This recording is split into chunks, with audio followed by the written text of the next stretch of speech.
Blog Talk Radio.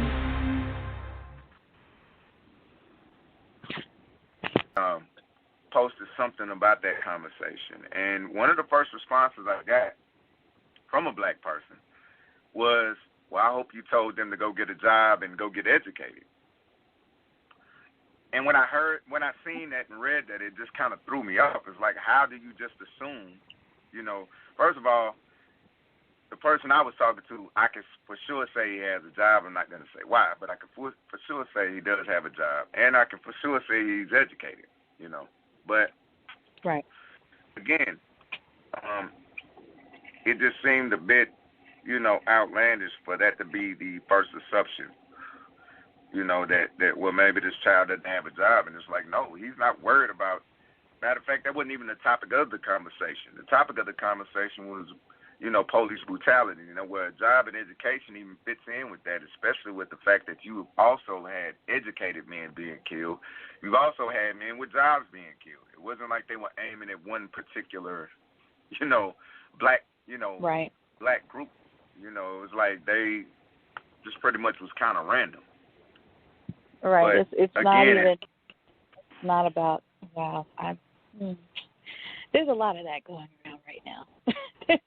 There's a lot of speculation into what someone's life is based on their color. There's a viral video of a woman on a train.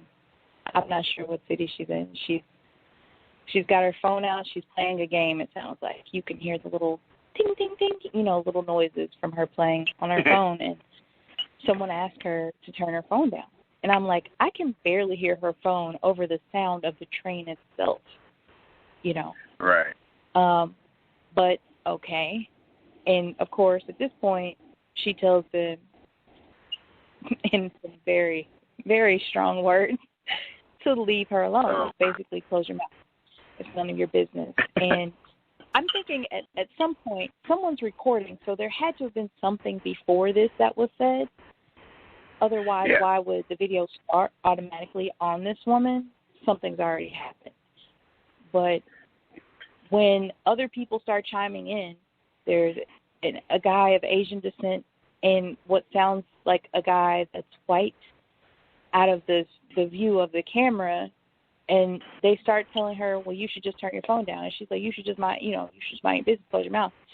And, of course, at that point, somebody mentions, well, her, basically people, the fact that they think that she doesn't have a job, the government's paying for her bills, and you can't come to that conclusion with there's nothing there that says she doesn't have a job. You're on the train with her, so if you were going at it from that route, you don't have a job either. The government's paying your bills. Right.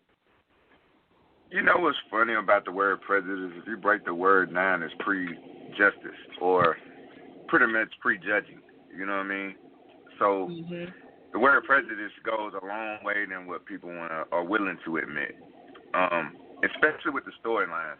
And I always tell people, I pay a lot of attention to the way the media does things.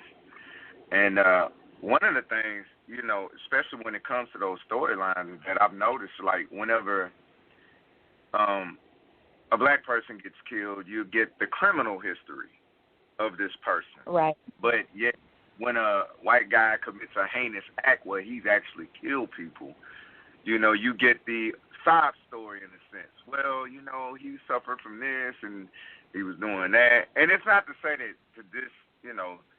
say that any of this stuff isn't or is true.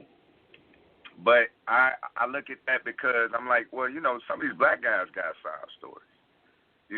Right. What about the child that grew up, parents weren't there, and he had to learn to survive, This is some things that, there's some things from his storyline that's missing, but you only get, well, he had a charge back in April of 2018 with car theft and, a bunch of different things, but you never really get, the background story. Now, that could be because, I know with most black people, they're not going to just be willing to forfeit their business out in the street like that. So we could add, that could be a theory of it. But, still, it just goes back. It's just the way the media plays it, you know, in my way of thinking. Because I mean, with that even said, I know me and you had talked about it, and I was just asking a basic general question, you know, especially going back to the police thing about the profile and the statistics, because the profiles are based on statistics, right? And if we are to allow the police to use this as a tactic, you have to question one thing.